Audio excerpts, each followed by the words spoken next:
Hi guys, welcome back to History with Heath, and today we're just going to be looking at, a Q&A basically of the most asked questions for a Jonangpa. Okay, so the first question I have here is, this question is, they said, so what is exactly the Jonang School? I never heard of it before. So, this question, basically, I've talked about it a lot, and I don't know if this is just new to my channel, but Jonang, we are a minor. Of course, we're in Asama. We're a new school of Tibetan Buddhism. We split from Sakya, founded by Dolpopa Sherab Gyaltsen, and we're a minor school. And we currently are based in Amdo, but we also have a stronghold in Mongolia. They're our main areas, Amdo and Mongolia. The next question, this person said, why do people say Jonang has a different view of emptiness than other Tibetan schools? Well, Dolpopa Sherab Gyaltsen, he studied as a Sakya monk, of course, but he also studied under Kaigyu masters, so he was Sakya, but he also was kind of Kaigyu. So specifically Karma Kaigyu. So he kind of just he didn't fuse them. He kind of just got the practices he got from Sakya and Karma Kaigyu and said, "Yeah, these are good. Let me just format my own way." And he, of course, used the Kalachakra Tantra, and we do have a different view of emptiness, and that is Shentong. And that goes into my next question, which is, what does Shentong mean in simple terms? Well, basically, it is kind of hard to explain, but Shentong is the emptiness belief that we have, but most of this would believe something called Rangtong, which is that even emptiness is empty, i.e. there is not one true ground. But that's what we do believe, which is emptiness of other, which is what Shentong is. And we believe that there is one thing that does exist, which is the luminous ground, which is the Adi Buddha himself. And many people have said that we believe in the Atman because of this, but we don't. Because we still believe that we are empty and that we have no self. We just believe that there is one true thing that does exist. This is not a self, this is just the luminous ground, the Vajra ground, the diamond ground, as it's called by Dolpopa in Mountain Dharma. The next question is Jonang Buddhism mostly about the Kalachakra teachings? I'll say yes and no. We do mainly focus on the Kalachakra Tantra, and Jonang is considered to be the main holders of the Kalachakra Tantra. But we don't just do that, we also focus on the 6 yogas, and of course we have lots of other practices. We're not just the Kalachakra school, but we do focus on it a lot. The next question is, do you have monks and monasteries like the other Tibetan traditions? Of course we do. We're just like any other school. We are minor, but we're still there. And we have many monasteries. There's around 2,000 Jonangpa monks and nuns currently, mainly in Amdo, like I said earlier. The next question is, do you have, why was Jonang suppressed in Tibet for a while? So basically, what I would say to that is, we were suppressed. You might think it was because of our Shentong teachings, and there were some small persecutions that happened after our founding because of that. But the reason why we were persecuted by the 5th Dalai Lama was not because of our school, but it's because we sided with the other royal house during the Tibetan, the 17th century Tibetan Civil War, and they just used the Great Fifth. He just used it as an excuse to persecute us because we were allying with the other dynasty, and that's why we used to be based in Utzang, which is the main region of Tibet. Like our main monastery, the Jomanang Monastery. Today the Jomanang Monastery is Jonang, but it's not the head monastery. The head monastery is Damthang in Amdo. But that used to be a head monastery, and that used to be the base. We were based in Utsang, but then and we spread around, and we did have bases in Amdo. When we were persecuted, we sort of just moved to Amdo, and I don't know if this is true or not, but I'm guessing that Jonang was probably abandoned, and then we retook it back after the persecution ended. Okay, the next question is Jonang closer to Nyingma, Kaigyu, or Gelug, or is it totally its own thing? Well, I kind of answered that earlier. We came from Sakya, but we're not just a breakaway of Sakya. Because although Dorpopa, he was raised in Sakya, he took things from Kaigyu, and he sort of said, okay, I've got these Sakya teachings, I've got these Kaigyu teachings. I can just look at these and create my own thing. Like, of course, he didn't just combine the two. He made his own thing, but he of course took elements from Sakya and Kaigyu. So I'd say it's totally its own thing, but it is notable to remember that we do take things from Sakya and Karma Kaigyu. And the eighth question is, what made you personally choose the Jonan lineage? Well, I chose it because it just made sense, just the Shantong idea. I just don't understand, because without a luminous... I know Gelugpa's, Nigmapa's, Kaigyu Ma's, they all have their own way of explaining why you can still become enlightened with Rangtong, but I would just say, well, if there's no ground, then there's no ground for enlightenment. If everything, if even emptiness is empty, then what's the point of that? Like, there's no, there has to be one true thing that exists, or else we just go into an infinite loop. I'm not saying that infinite loops are bad, because we also believe that the universe is never started and never ever end, but you know what I mean. Okay, so this is my next group of questions around Bon, I think, yeah. So the next question is, wait, you practice Bon too? Isn't that a different religion? Yes, Bon is a different religion, but it's been practiced by both Tibetan and Bhutanese Buddhist masters, i.e., you can be a Buddhist and practice Bon easily, and you can be a Bonpo and practice Buddhism. One of the great figures of Bon, who lived around the time of Dritsong Detsen, Drenpa Namka, he's believed to be the reincarnation of the Bonpo Buddha, Trungpa Shenrab, and Drenpa Namka himself practiced Buddhism alongside Bon and said that you should try and practice both together. So that's my main thing, and although I keep Jonang as my main tradition, of course, I still have my Bonpo traditions. I still identify as a Bonpo, and I'm happy to answer questions about Bon. I don't just think I'm uneducated. So the next question is, do Bon and Buddhism ever contradict each other in your experience? Depends. Because the Bonpo belief on the ultimate reality, on their Adi Buddha, that's very similar to the Jonang one. It's almost like a middle way between Rangtong and Shentong. So, and also, Jonang has been practiced alongside Bon, because Bon was persecuted, and therefore they had strongholds in Amdo, just like Jonang. So we interacted a lot and debated a lot, and there was lots of Jonangpa masters and Bonpa masters who practiced both. And they do contradict sometimes, but only in small things. Very, very, very small things. Like, not that bad. When I say small things, I mean like the different Adi Buddha. In Bon, it's called Tangzangpo. In Jonang, it's Kalachakra. And since Jonang is my main tradition, I say it's Kalachakra. The next question is, are Bon deities the same as Buddhist ones, or are they totally different? I don't really understand what you mean by that, but I'm guessing what you're saying is, do they have the same kind of nature?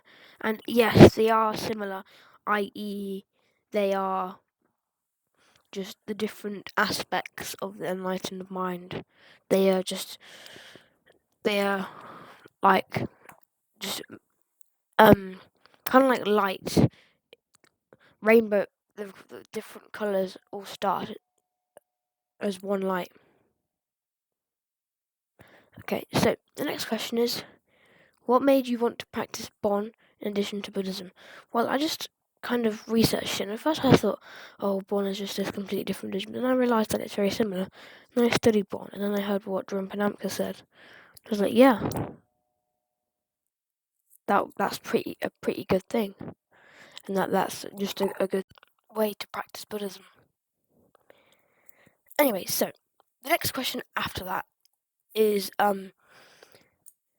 what do you have a Bon teacher as well as a Buddhist teacher? Actually, this is a personal admittance. I'm from the UK, of course, and we don't have any.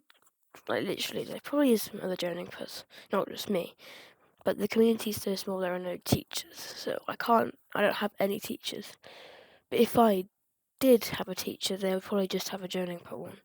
I'm not saying that the Jonangpa is above Bon. Well, it is my main tradition, but I'm not saying that the Bon is just a little bit like some sort of little add-on. Like, I know it's still a big part of my faith, but I wouldn't have a Bon per teacher. The next question is, are Bon practices more shamanic, or is that just a stereotype? It kind of is a stereotype, but there are lots of shamanic practices that kind of just like are in there. Like, because Bon is a lot older than Buddhism, and it was able to kind of it was just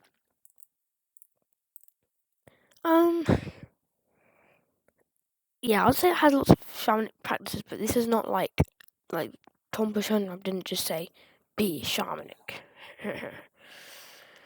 Do people ever question? The next question is: do people ever question you for practicing both traditions? No, not really. Lots of people do it, so not really. Like some people might, but not really. I wouldn't say. So the next bout of questions is just questions for just generally for Tibetan Buddhists. Like this is just not just Jonangpa. So the next question is, why do Tibetan Buddhists have so many deities? Are they gods or symbols? Okay, so this is going to be a long question to explain. Basically, in the relative sense, yes, they're separate deities, but we believe that everything's the manifestation of the core Kalachuksha, the luminous ground. Well, at least in Jonangpa, that's what we believe. But in the other schools with their Rangtong, they just believe everything's an empty, that there is no ground, but things still manifest out of that. I know that's a bit complicated. I can explain that in a different video. But basically, we believe that the different deities, they're not just symbols, because lots of Western practitioners who have joined Tibetan Buddhism, they're not just symbols. They're just as real. They answer your prayers. But the thing to note is that they arise due to cause and effect, that due to dependent. They arise dependently on each other, just like how we arise dependently on each other. Because my mind is just a combination of like bits of consciousness, like brain enzymes and things, and that consciousness itself is just a combination of molecules and all that kind of stuff. And the same for their mind. Their mind is just a combination. That's not saying that their mind doesn't exist. That they do have a mind, because of course, just like how you have a mind. Because even though in the ultimate truth your mind doesn't exist, their mind doesn't exist, nothing exists. In the relative sense, I do exist. They do exist. You can pray to them. They do have a mind. So they're not symbols, but they're not separate beings in the ultimate truth. Anyway, so the next question is, what's all the purpose for the rituals, incense, and offerings? Well, I think this is pretty obvious. This is more like a question for all, Mahayana and Vajrayana Buddhists. It's just devotion to the deities, so you can meditate on them and help reach enlightenment. The next question is, why do you chant mantras? Does the sound itself do something? Well, the mantras, they invoke specific deities majority of the time. Some deities have more than one mantra. Some have, of course, different versions, Sanskrit and Tibetan. But they just invoke those deities, and it's almost like, how's it explain? It's almost like an automatic prayer saying, please, Avalokitesvarada Chandrazik, please do your thing when you chant Om Mani Padme Hum. It's kind of like that. It's hard to explain. So the next question is, what's the difference between Vajrayana and other kinds of Buddhism? Well, Vajrayana, one thing to note is that Tibetan Buddhism isn't the only kind of Vajrayana. There's lots of East Asian Vajrayana schools like Zeihan, Shingon Risu, Kegon, Tendai in Japan. And Vajrayana, we focus more on the esoteric practices, and especially in things like Shingon and Tendai, this like enlightenment in this life. Although in Tibetan Buddhism we don't really focus on that necessarily. And we're called Vajrayana after the Vajra, which is, I've got one. Of course you can't see because I don't have a camera, but just imagine holding it right now. And I think most of you know what a Vajra is. And it's hard to explain, but just look it up. It's like an ornament. It doesn't like do anything physically. It's not like an instrument that you tap and it makes a sound. It's not like that. Anyway, the next question is, do you believe in rebirth literally, or is it more symbolic? And this is another more ambiguous one. I think what you mean by that is rebirth an actual thing that happens? And yes, we believe that rebirth is an actual thing that happens, and it's not just a symbol. You might think, oh, how does that work with no stuff? Well, we have something called a mind stream, which isn't a soul, but it shifts from one body to another. But of course, when you go to your new body, your consciousness changes so much that you could say it is kind of you, but it's kind of not. But if you think about your mind stream, like millions of lives ago, that's not you. It's a completely different personality, because it's just dependent origin and the causes, and your consciousness changes until it's basically not you. So yes, we believe in rebirth literally. The next question is, what's the deal with the Tuklu system? How do you recognise a reincarnated Lama? So the Tuklu system, basically, with enlightened masters, their mind stream is more, still not a self, but it's more defined, in that they can reincarnate and be like, yes, this is me, I am this master reincarnated, I am the Dalai Lama, that kind of stuff, I'm the Panchen Lama. And you have these lineages that are reincarnations. The most famous, of course, is the Dalai Lama, and who is the reincarnation of Avalokiteshvara. And we're currently on the 16th, Tenzin Gyatso. And there's also other ones like the Panchen Lama, the Jetsbindun Kuklu, and just lots of others. And in Jonang we have our own Tuklu lineage, but it's very small, like you can't really find that much about it. But the head of Jonang is part of that school, and we believe him to be a reincarnation of Teranatha. And no, I'm not talking about the Jetsun Kutu in Mongolia, because even though they're believed to be the reincarnation of Teranatha, they are Gelugpa. And as Jonangpa, we completely reject that idea that Zanabazar, we don't believe he's the reincarnation of Teranatha.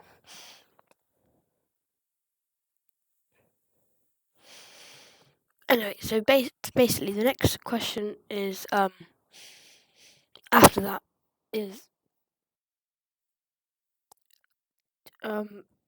why do Tibetan Buddhists use prayer wheels and prayer flags? Well, the first thing with prayer flags is that they do have spiritual meaning, but they're more like, not ornaments, but they're like something they contain mantras, of course, pictures of deities, and they're more like ornaments. I know there probably is deeper things, but it's not really how it works. And then with prayer wheels, I have one also, and what it has is it has multiple mantras inside, and these mantras have millions of copies, and they're all in one roll. And when you spin the prayer wheel clockwise, you always spin it clockwise, that completes the same motion as reading that mantra, and it depends on how many mantras are in there. But sometimes, well, with most people like mine, if you spin it once, that's the equivalent of reciting that mantra millions of times. So it attains merit. So of course, it's much easier to just spin a prayer wheel a few times than having to recite a mantra thousands of millions of times. And then the next question is, do you have to be Tibetan to practice Tibetan Buddhism? No, just like all other forms of Buddhism, Tibetan Buddhism is universal. Although, of course, the majority of Tibetan Buddhists are from Tibet, of course, they are Tibetan people. Of course, just like me, I'm a Tibetan Buddhist, but I'm not Tibetan, I'm British. But, you don't have to be. There is lots of white Americans, white British, just Europeans who practice it. Okay, so the next question is, what kind of meditation do Jonangpas usually do? Kalachakra meditation.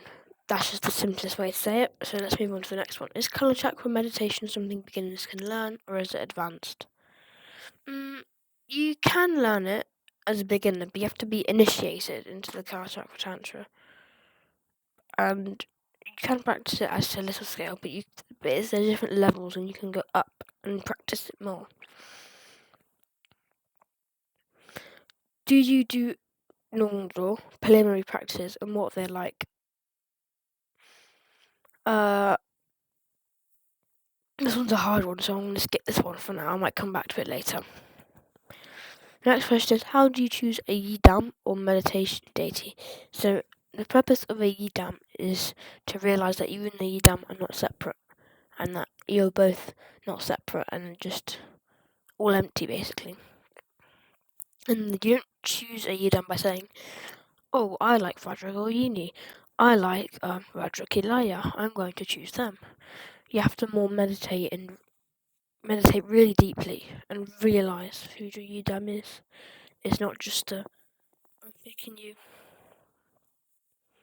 Next question is, do you meditate every day or is it more flexible? So I'm guessing what you mean by that is, do you have to meditate every day? Although there's no harm in doing that, it's not a mandatory thing. I meditate like at least twice a week, probably. Usually a bit more, like 3 or 4 times a week.